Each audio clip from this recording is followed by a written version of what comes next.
Assalamualaikum warahmatullahi wabarakatuh. Perkenalkan, nama saya Ahmad Hadrani dari kelas 11 TKJC. Di sini saya akan mempresentasikan tentang definisi komunikasi.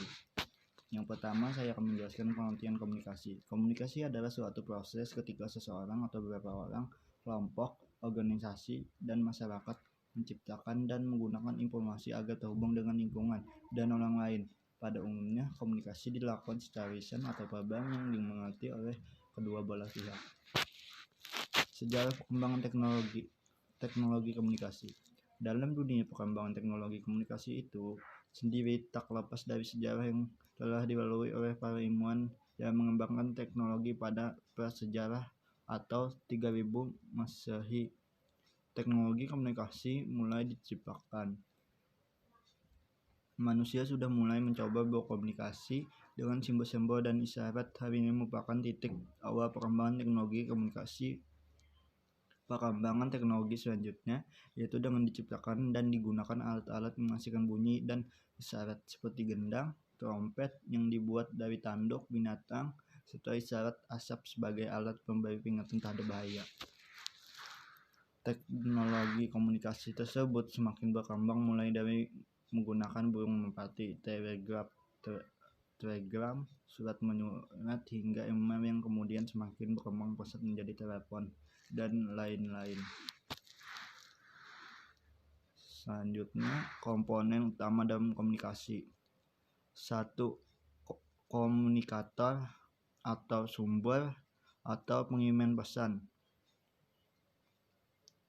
atau komunikator source sender. 2. Pesan atau message. 3. Encoding. 4. Media atau saluran komunikasi atau channel. 5. Decoding. 6. Communicate atau penerima pesan. 7. Umpan balik atau feedback. 8. Kontak. 9. Gangguan. 10. Efek. Selanjutnya, elemen komunikasi data. 1. Pengiriman. 2. Penerima. 3. Bahasa data. 4. Transmitter. 4. Encoder. 6. Decoder. 7. Media transmisi. 8. Protokol. Hal yang dapat mengaruhi komunikasi data. 1. Pengetahuan. Tingkat pengetahuan seorang menjadi faktor utama dalam komunikasi. Seorang dapat menyampaikan pesan dengan mudah apabila ia memiliki pengetahuan luas. 2. Perkembangan. Perkembangan memiliki dua aspek, yaitu pertumbuhan manusia.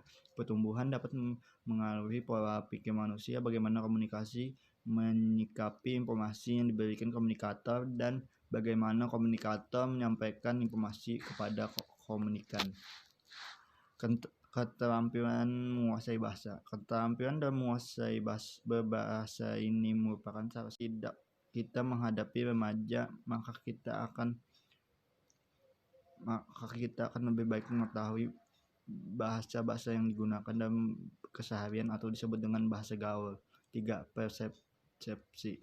Persepsi adalah suatu cara seseorang dalam menggambarkan atau menafsirkan informasi yang dioleh menjadi sebuah pandangan. Pembentukan persepsi ini terjadi berdasarkan pengalaman, harapan, dan perhatian. 4. Peran dan hubungan. Peran dan hubungan memiliki pengaruh dari proses komunikasi, tergantung dari materi atau permasalahan yang ingin dibicarakan, termasuk cara menyampaikan informasi atau teknik komunikasi. Selanjutnya, pengertian sinyal digital dan analog. Sinyal digital merupakan sinyal data dalam bentuk pulsa dapat menganalogi. Sinyal digital hanya memiliki dua keadaan, yaitu 0 dan 1, sehingga tidak mudah terpengaruh oleh deran atau noise. Tetapi transmisi dengan sinyal digital, perubahan yang tiba-tiba mempunyai besaran 0 dan 1, tak 0, dan mampu mengirim informasi dengan kecepatan cahaya yang dapat membuat informasi dapat dikirim dengan kecepatan tinggi.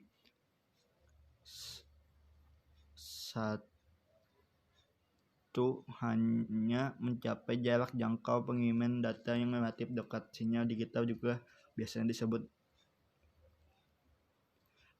disebut juga sinyal diskret, sedangkan sinyal analog adalah sinyal data yang dalam bentuk gelombang yang kontinu yang membawa informasi dengan mengubah karakteristik gelombang. Dua parameter atau karakteristik terpenting yang dimiliki oleh isyarat analog adalah amplitudo dan frekuensi. Isyarat analog biasanya dinyatakan dengan gelombang sinus. Mengingat gelombang sinus merupakan dasar untuk semua bentuk isyarat analog. Gelombang pada sinyal analog umumnya berbentuk gelombang sinus, memiliki 3 variabel dasar, yaitu amplitudo, frekuensi, dan phase.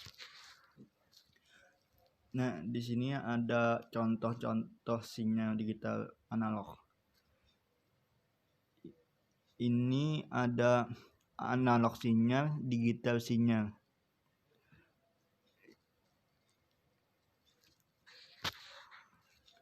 Selanjutnya simplex, half duplex, full duplex. Simplex adalah mode komunikasi satu arah. Di sini pihak penerima tidak dapat memberikan informasi balikan, atau sering juga disebut komunikasi broadcast atau media penyiaran. Karena melalui satu arah saja, komunikasi ini tidak tersedia secara interaktif. Informasi hanya disampaikan melalui satu titik saja.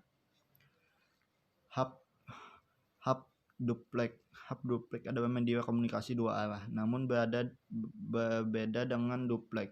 Half duplex berkomunikasi dua arah secara bergantian atau tidak dalam waktu yang bersamaan. Jadi saat terjadi komunikasi antara A dan B, saat A mengirim informasi atau berbicara, maka B akan menerima informasi atau mendengarkan. Demikian terjadi proses yang sebaliknya, atau vice versa. Full duplex. Full duplex adalah metode yang memungkinkan komunikasi antar kedua belah pihak dapat saling berbagi informasi dan berkomunikasi interaktif dan dalam waktu yang bersamaan. Alat komunikasi yang menggunakan metode ini adalah telepon, handphone, dan sebagainya. Umumnya yang memanfaatkan metode ini menggunakan dua jalur komunikasi. Transmisi serial dan transmisi paralel.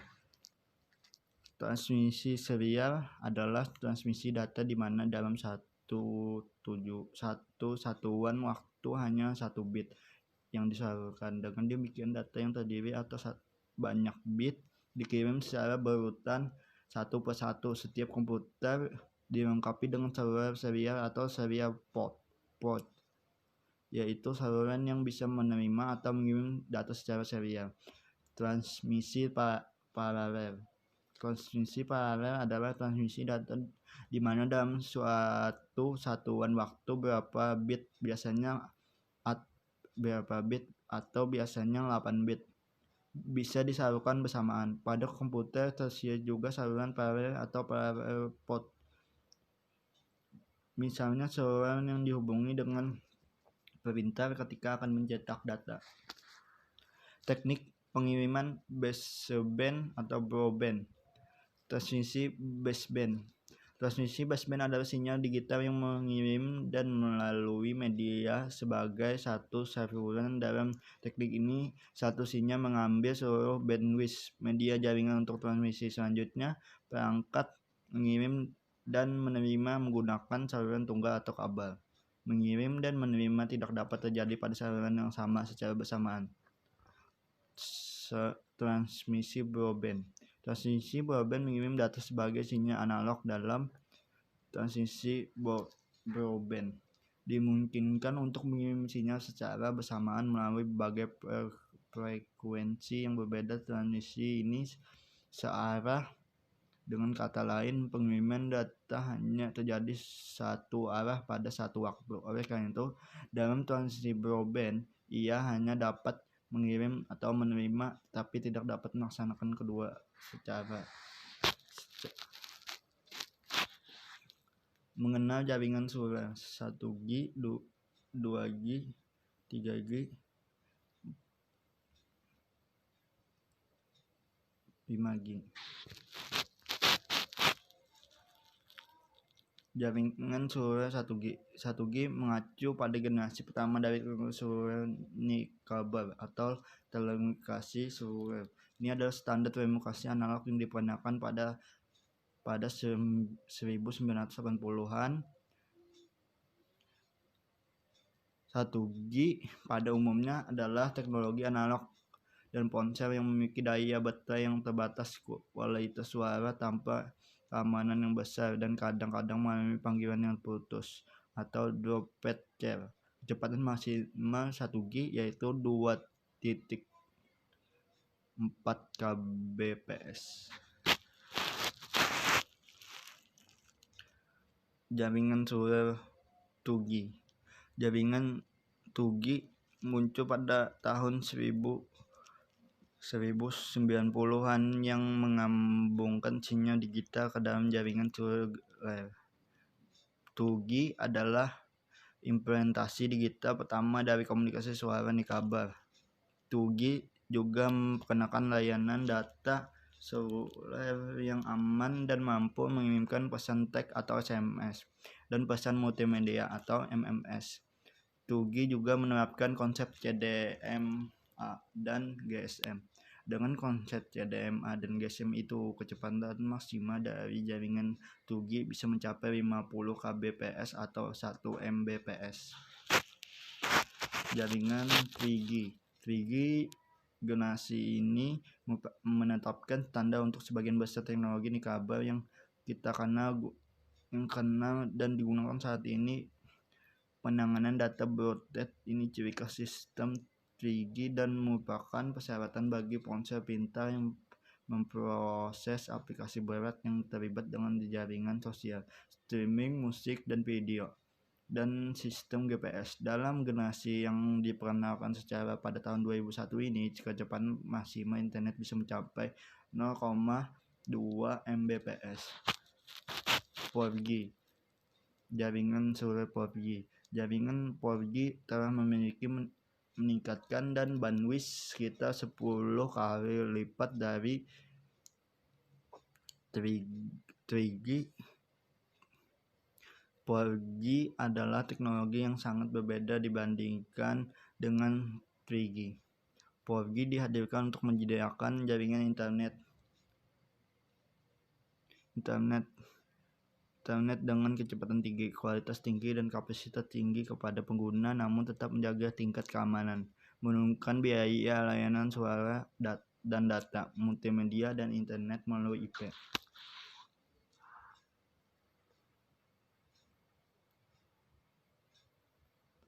Jaringan suara 5G. Jaringan 5G merupakan generasi berikutnya yang menawarkan kecepatan yang lebih koneksi yang jauh lebih baik daripada generasi sebelumnya, baik di smartphone ataupun perangkat lainnya, dengan menggabungkan teknologi mutakhir serta penelitian terbaru. 5G mampu menawarkan koneksi yang jauh lebih cepat daripada koneksi yang saat ini. Kecepatan maksimal yang diperkirakan mencapai 35.46 Gbps yang berarti 35 kali lebih cepat dari 4G. Sekian dari saya, terima kasih. Wassalamualaikum.